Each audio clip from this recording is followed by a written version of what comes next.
All right, welcome in Pebble Beach Pro-Am this week. It is technically the second signature event on the PGA Tour for 2024, but it feels like the first. The Century technically was a signature event, but it was a smaller field. This is what these events are going to look like moving forward. So this really does feel like the first one. It is 80 golfers with no cut, which means they're going to be getting 4 guaranteed rounds. This week it's at Pebble Beach, but it's over 2 different golf courses. We'll talk about that in just a second, and we'll go through the rest of the field, the skill sets, and everything else that comes with this week.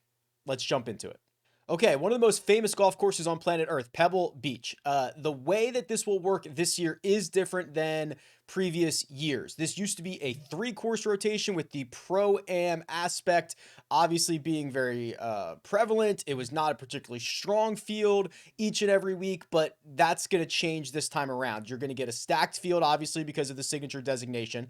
And then you are only getting 2 different golf courses this week. You're going to get Pebble Beach. You're going to get Spyglass Hill. Now, each golfer will play 1 round at each one of those golf courses. Over the first 2 rounds, there will not be a cut, and then they will go back to Pebble Beach for the final 2 rounds. So similar to what we did last week with the North Course and the South Course at Torrey Pines, yet there is just no cut for this week. Okay, so we're going to focus a lot on Pebble Beach. We're going to talk through this. It's the golf course that has shot link data on it. We use it for the US Open, so there is an additional data point. And I think there's a lot of really interesting things about it. You're looking at the correlated stats model on RickRunGood.com right now, which is a giant fantasy or giant golf database for fantasy golf and golf betting. I think you should check it out.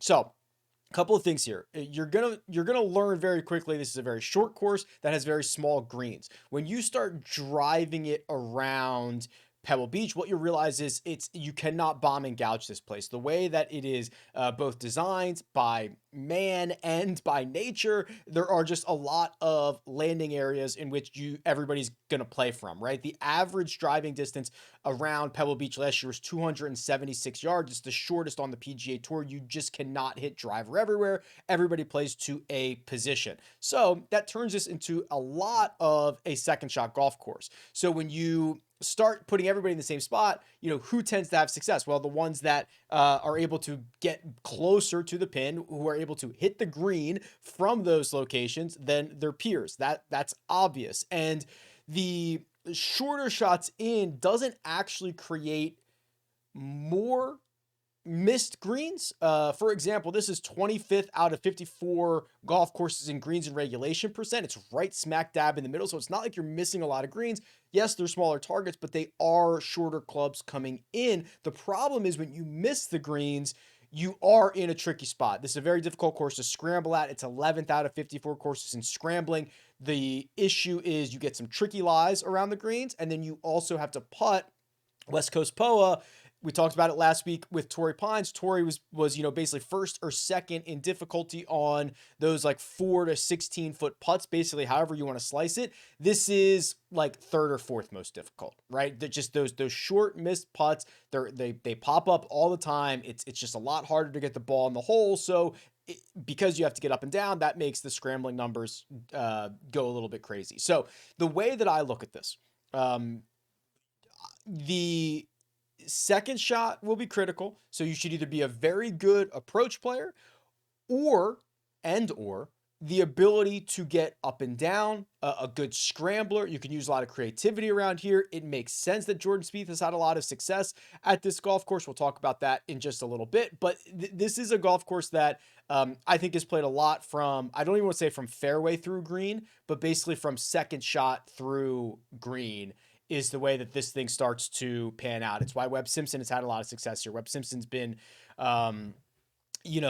like he's like the last 10 years been like the king of second shot through green. So it does make a lot of sense. It will be interesting because this is going to be a much deeper field this time around, right? You're going to have Rory, Scotty Scheffler's playing for the first time. Like all of these guys that we haven't seen converge here since the US Open, that was 2019. A lot has happened in the last 5 years. It'll be interesting to break down this field, and I think we should just go over there and jump into it. Okay, here's the cheat sheet at RickRunGood.com. 4 golfers over $10,000. Rory McIlroy leads the way at 11,500. Scotty Scheffler 11,400. Victor Hovland 10,200. And Xander Schauffele at $10,000 even. Let's talk about Rory McIlroy. If you are only looking at his PGA Tour numbers, or if you're looking somewhere that only has PGA Tour numbers, you are missing out on a lot. He has not played on the PGA Tour since the Tour Championship, the end of August. However, he's played 5 times on the European Tour. And of course, he teed it up at the Ryder Cup. And during that stretch, he's got a 7th place finish at the BMW Championship. He was phenomenal at the Ryder Cup, a runner-up at the Dubai Invitational, and then he rectified that situation by winning the following week in Dubai. So just a really good run. If you're only looking at PGA Tour stats, you are missing out in a big way when it comes to all of these guys, but right here at the top of the board with Rory McIlroy. All that being said, I'm not sure this is a particularly great spot for him, right? And the only reason I say that is, his weapon, the ability to drive like Rory, gaining, 3/4 of a stroke per round to the field over the last 36, an incredible number, same number as Victor Hovland, actually. It gets mitigated a little bit here. Now, he's still very good everywhere else. I don't think he gets enough credit for being a positive around the green player, a well better than average putter, a very good second shot player. But let's be real here. The biggest chunk of his strokes gain comes from the driver. And he's not going to be able to unleash that here. I still think he's, but you give him 4 guaranteed rounds. Cream rises to the top. I think it's very likely that he finishes inside the top 10. I think if you are looking to spend your money elsewhere, there are probably better options, right? For the cost and the fact that, is he going to win? I think it's unlikely. Even odds makers would say what his implied odds are, 10% to win this thing. So it's unlikely that he wins it. And I think this is probably one of the, worst golf courses for him. Even if he will be able to overcome that and finish inside the top 10.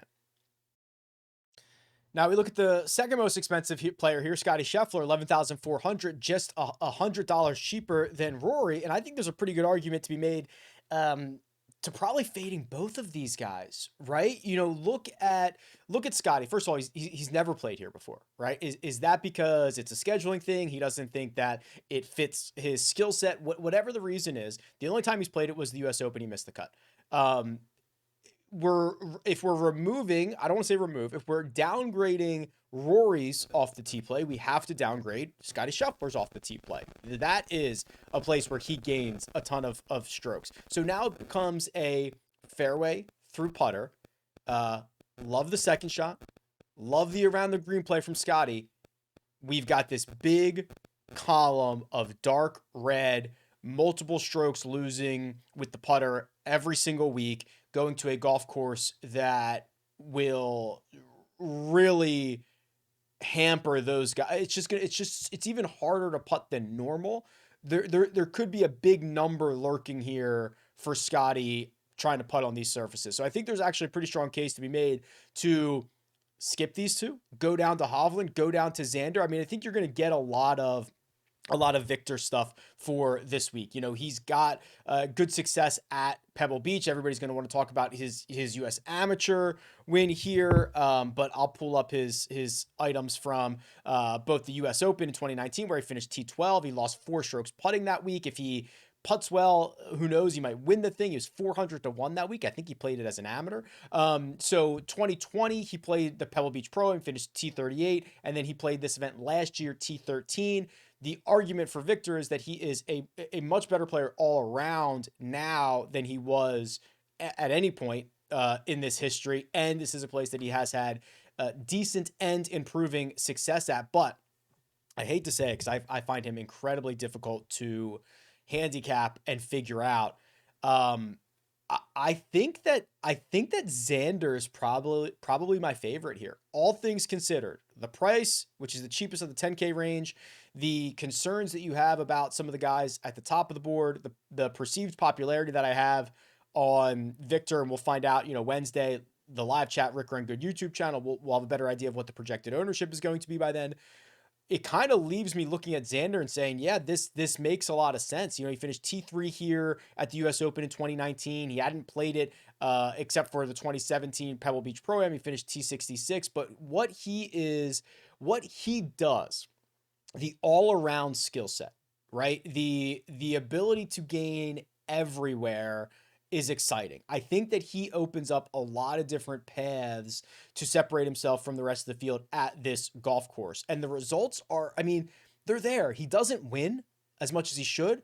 T9 last week where he didn't have his best and he lost 3 strokes putting. T3 at the American Express, which is an event that is kind of hard for some of the top players to win. He gained 5 strokes putting there, so it's not like he's incapable of doing it. Obviously different surfaces. T10 at the Century. You look at his results in no cut events where he just wears you down and is eventually, he's just going to gain you 2.5 strokes to the field every single day, it feels like. I think that there's a really good path for him here. The 9K range. Cantlay, Thomas, Spieth, Homa, Morikawa, Ludwig. I have been very in on Justin Thomas for the last couple of months. I think he's in store for a very big 2024, and I have really no reason to think that, to think otherwise. He now has 1, 2, 3, 4 straight top 5 finishes. The ball striking is back. I love the putter. I will pull up his Pebble Beach numbers, and we will see not good stuff. A miscut at the US Open and a miscut in 2014. I can forgive probably each one of those, right? And say, okay, we've got, we're 5 years removed from that. Phenomenal short game, phenomenal second shot player. There is a little bit of a penalty for missing the fairway. It's not huge. As long as you can keep it out of the fairway bunkers, you're better off there. This is a really, really good spot for Justin Thomas to separate himself from the rest of the field. We have to talk about Jordan Spieth. When you start looking at, this course and strokes gained approach, and now we can look at guys that have there's a lot of guys that have small sample sizes, but Jordan Spieth does not. 30 rounds at this event. He's getting a stroke per round at Pebble Beach on approach. So he's been an elite second shot player, and he possesses the short game magic. It is zero surprise the level of success that he has had at this golf course. I'll pull it up for you just so we can see it in real time. But it makes sense when you look at what he's done and what he is most known for about how good these results are. Whoops, missed one. Missed the US Open. So let's see. Winner in 17, 9th in 2020, 3rd in 2021, runner-up in 2022.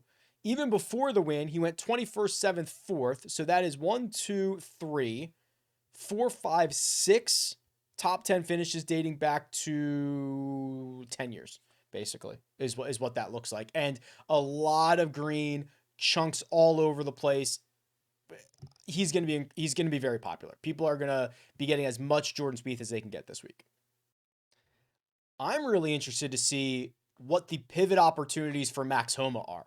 7th, 14th, 10th in his last 3 years. So that 7th was his most recent finish at Pebble Beach Pro-Am. So it was 2021, 2020, and 2019. Then you start looking at skill sets, and similar to Xander, he's well-rounded, right? You look over here on the left-hand side. He is better than tour average in all 4 major strokes gain categories. You can see that in his results. The form coming in is low-key some of the best form in the world, right? He has not finished outside the top 15 since the Rocket Mortgage Classic when he finished 21st. Okay, that includes PGA Tour. He won a European Tour event. It includes, so I guess technically his worst result would have been the T13 at the Hero because there was only 18 golfers there. So that's his worst result. But the rest of them, he's gaining a ton of strokes. I'm interested if everybody wants to go to Jordan Spieth, Justin Thomas, and it creates a little bit of a vacuum where Homa is just chilling out there. I'm big in on Max Homa. He was in the mix. I mean, he was in the mix, man, like late like he got off to a really good start on Sunday at the Farmers, kind of gave it back a little bit, but he gained 2 strokes to the field in 3 of his 4 rounds. He actually played his worst at the North Course. He lost a stroke to the field at the North Course, which is a little bit disappointing. Still ends up being T13, and that was with him fading over the course of the final, 9 holes or so. So I'm very, very much in on Max. It feels like he's ready to pop off right now. Before we get into the 8K range, I need to remind you the underdog best ball contests are starting soon. They start with the Phoenix Open. That will be here before you know it, right? That's Super Bowl week. We have our 2 teams that are going to be in the Super Bowl. Like, this is going to go quick. They've already filled a couple of these, and they're seem to be on the verge of filling more. This is where you draft players, and it runs from the Phoenix Open to the Open Championship, and you don't make any decisions, and your best scores count. It's very, very cool. It's very, very fun. There's a lot of good prizes for it. I've made some videos about it. You can check my rankings. I've been updating my rankings. I dropped down Terrell Hatton and Adrian Moronk. I flew up Will Zalatoris. I like what I'm seeing there. So, like, I've been updating my rankings. I made a video about it. What I ask is, if you go play and you go sign up, use the code Rick, or use the code or the link in the description, because that will help me. It'll help you to get you a $100% deposit bonus up to $100, I believe, and just helps everybody. So I think I'm going to just, I've been in a lot of these. I'm just going to continue to fire away because this is a really, really good format. Okay. The 8K range. Very interesting stuff here. We got Tony Finau correct last week, right? We were trying to be early on Tony. We looked at Torrey Pines and said, yeah, this is probably a really good spot for him. He played well and he finished T6, which is his best result in a while. Okay. So we were right on Tony despite him not closing it out. That's okay. Winning's hard, yada, yada, yada. This is not so much of a great spot for him. I still think I'm more bullish than bearish, but the putting stroke looks miserable. The stats back it up. The eye test and the stats are aligned on this one. I think it's just going to be a lot harder for him to separate himself. He doesn't get to drive it like a madman wherever he wants anymore. It's just, I think this is going to be a tough spot. Probably going to take a smaller stance on Finau in the immediate short term, and then we'll kind of check up with him in a couple of weeks. But I think I'm still on the bullish side. Worth noting that Cam Young did play the Dubai Desert Classic, finished 3rd. He kind of probably should have won that event. Did not play well on Sunday, and then Rory snuck up and stole it from him. I want to look at Tom Kim, right? Because Tom Kim missed the cut at the American Express. He lost the 2.5 strokes putting. He lost 5 at the Century. I am now at least a little bit worried about that. But if we can get a little bit of a reset here, a short golf course that rewards second shot play, a good short game, and good putting should be the skill set that plays well for Tom Kim. The 7.5 strokes that he's lost putting in his last, 7 rounds is a huge concern. We have not seen him really. We've seen him lose a couple weeks. Okay, one other time. And it started at the Century again, and then he lost 6.6 at the Sony. It's weird that it was both kind of in the start in January, but we have not really seen him play this putt this poorly for a 2-week stretch before, or a 2-start stretch. It was technically over multiple weeks. I'm willing to try to catch him early. If we were going somewhere else, if we were going to Rocket Mortgage, I wouldn't be interested. Because we're going to Pebble, I think I have to be at least a little bit interested. Now, maybe the most disrespected golfer here is Tommy Fleetwood.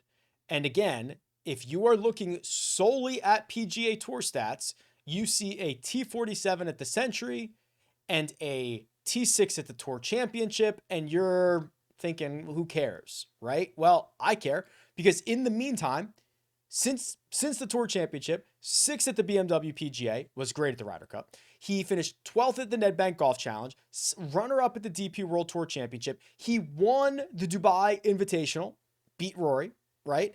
And then finished T14 at the Dubai Desert Classic. So Tommy's playing great golf. If we look at the power rankings, I bet you, and I haven't done this yet, but if we look at every round from all over, last 50 rounds, minimum 24, I bet you Tommy's a top 6 player. Oh, he is 6th. Wow. Okay. So Tommy, the 6th best player in the world, actually tied with Ludwig, tied for 5th best player in the world over the last 50 rounds, is $8,600. Now, I realize there are strength of field things. JT Poston is actually 4th. This is raw strokes gained. We'll get to JT Poston in a second. But Tommy Fleetwood at $8,600 is obviously very good. And I'm excited to get him 4 guaranteed rounds. It's not like his driving distance is a weapon for him every single week. So this is a really cool spot to deploy Tommy. The 7K range. And let's just start with JT Poston, the other JT. You can run out both JTs here. Looked at the power rankings, 4th best player in the world over the last 50 rounds. That's raw strokes gained. Now he is doing it. Look at how he does it. Almost exclusively via the short game categories.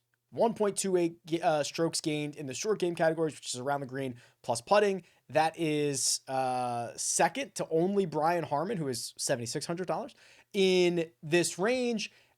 In this field. He does play well on approach. And where does he lose it all? Off the tee. Okay. Not sure I really care about that. So we've got this is the 1 week that I would be sorting by the strokes gained short game metrics and saying, wow, that's really interesting. And it's not a flash in the pan type deal where if you look at what he's done, it's a bunch of top 10 finishes, right? So we've got T11 at the American Express, 6th, 5th. Then he finished 44th at the RSM at the end of last year, 3rd at Shriners, 22nd at the BMW Championship. I mean, he hasn't missed a cut since the Travelers. He's not going to have to worry about that this week, but it's a lot of top 10, top 15 finishes. Generally, the only place he loses is off the tee. I do not think that it's going to be an issue. It's actually a little bit surprising that he hasn't played here more frequently. He's played here twice. I think it was 2017, 2016. Finished like T60 both times. Nothing super crazy, but wow. Shouldn't this be one of the better spots on tour for him? I actually think Brian Harman is similar, right? Brian Harman has more upside than JT Poston. He is good on and around the greens. Short shots in, yes. He's going to lose off the tee for sure, but who cares? His history at Pebble, let's pull that up real quick. See what we can find here. Let's see. Okay. Played here in 2022. He MDF'd. Remember that. Played here in 2021. T39. Missed. Okay. Yes. This is like a lot like, is it Sea Island for Brian Harman? Where it's like, why doesn't he play better here? Maybe it just doesn't fit his eye, even though the course fit is pretty good. Oh, by the way, course fit. I wanted to show you this. Course fit for JT Poston. So this disregards any history. This just says what skill sets does he have in the last 24, 36, whatever number of rounds you want to do, and how does it compare to the things that have success at this golf course? Poston is 5th, right? So 5th best adjusted fit. This course boosts him more than everybody but 4 golfers is the way to read that. This is a week of forgive and forget. Forgive Tom Kim, right? Click his name. Forgive Eric Cole missing the cut at the Farmers. It's not a very good spot for him. This is a much better spot for him. Finished 15th here last year, right? Let him back in your lineups. Nick Taylor at 7,200 has won this event. Each of the last 2 years, he's finished inside the top 20. I think he's better now than he's ever been. Saw that the 7th place finish at the Sony. He missed the cut at the American Express. I don't care about that one single bit. Generally, he is inaccurate off the tee. That's fine. He hits a ton more, or not a ton more, but he hits more greens than a lot of his peers, 71% in his last 36 rounds. Hit the green or tap into a decent short game. I like the way Nick Taylor sets up for this, even if I looked at the last 2 years and forgot about the win that he had in 2020, I think I'd be pretty interested in Nick Taylor here. If you look at the breakout candidates tool, which is on the trends tool. So what this looks at is how golfers are playing compared to their 100 round baseline, how they're doing it, if they're getting lucky putting, if they're, if they basically keep hitting it the way they are and their putting gets back to their average, who has the most juice to squeeze out of this? And the answer is Nick Hardy, Adam Svensson, Brandon Wu, Sam Ryder, Alex Noren, Keith Mitchell, that type of golfer. Eric Cole's up there as well. Then you get guys who are kind of in the next best quadrant, which would be your Mad McNeely, who has great success at this event, Kevin Yu, Sahith, Taylor Montgomery, Eric Van Rooyen. We can talk about Kevin Yu for a second because he's also in this mid 7K range. He is $7,200. I don't know what has gotten into him, but I'm paying attention to it. He was the king of Team No Putt. He was our captain. We loved him, but now we probably have to say goodbye to him because he's putting too well.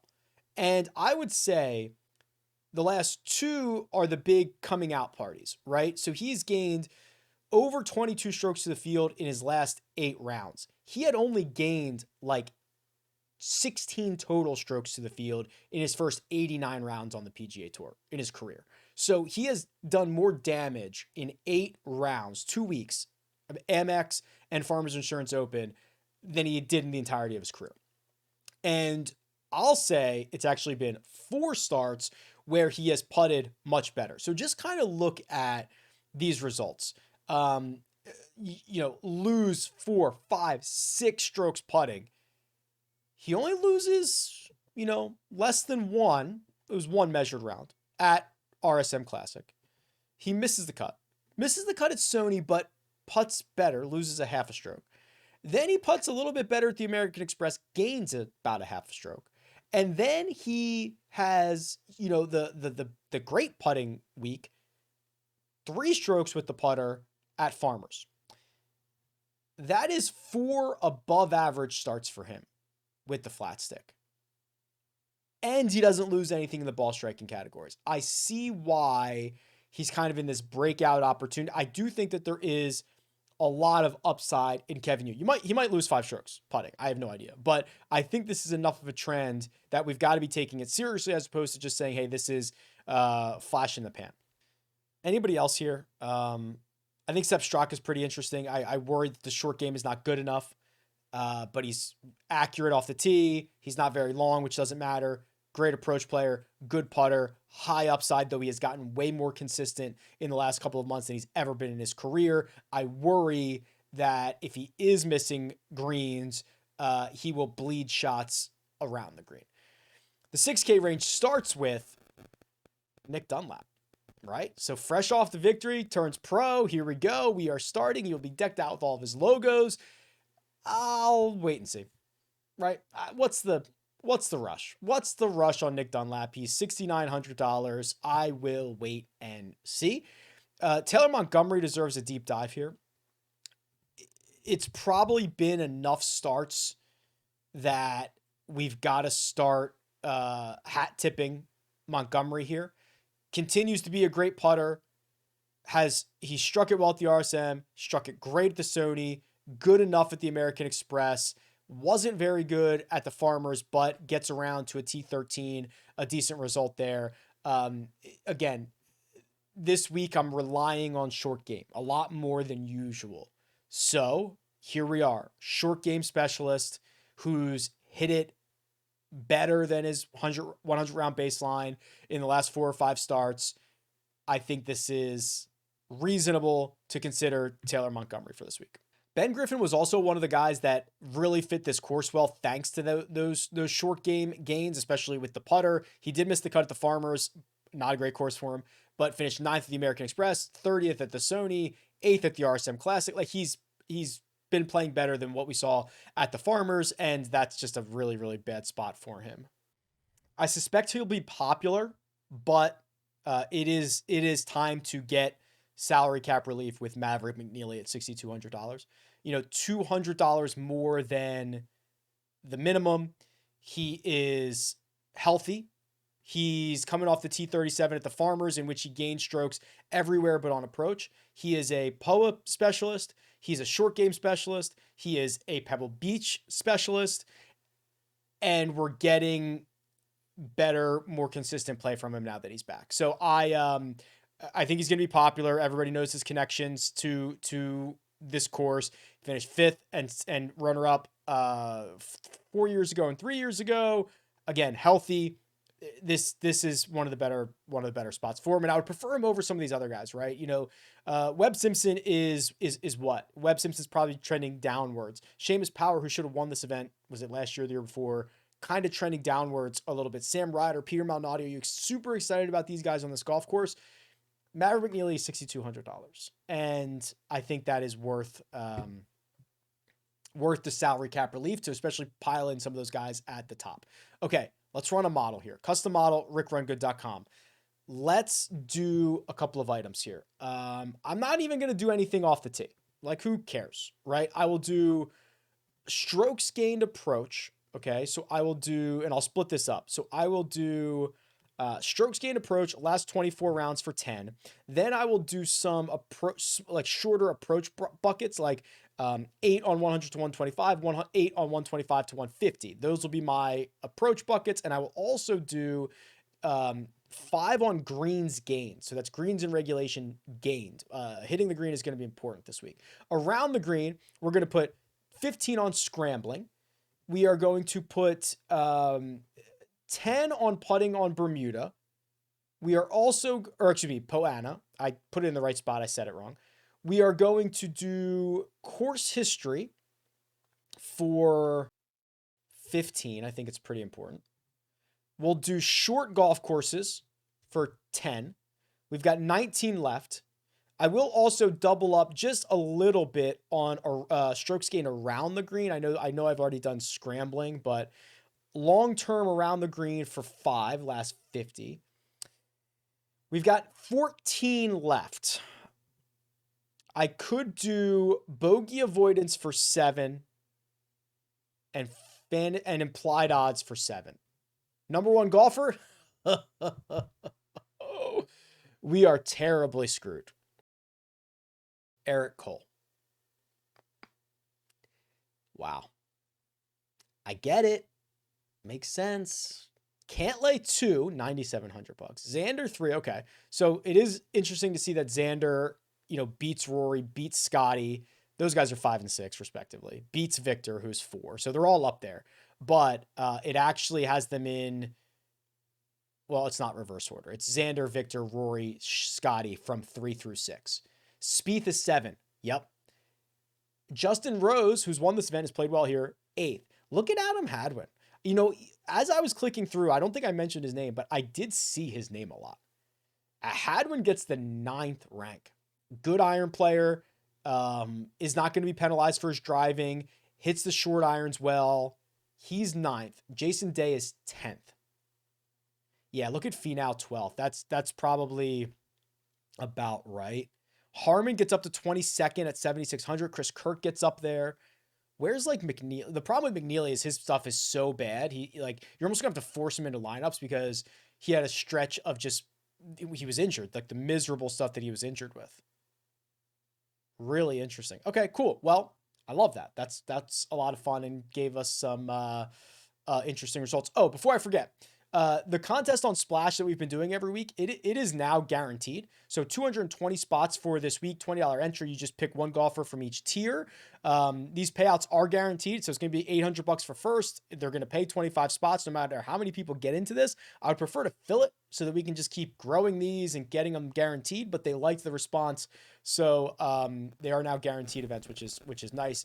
Click the link in the description. Go sign up. It's very, very simple. It's where a one and done is anyway. So if you're entering your picks for the one and done, you might as well put your tiers contest in as well. Okay. Just checking one more time to see if there's any information about Tyrrell Hatton officially. I do not see it. We'll see. Talk to you guys on Wednesday. Best of luck. See ya.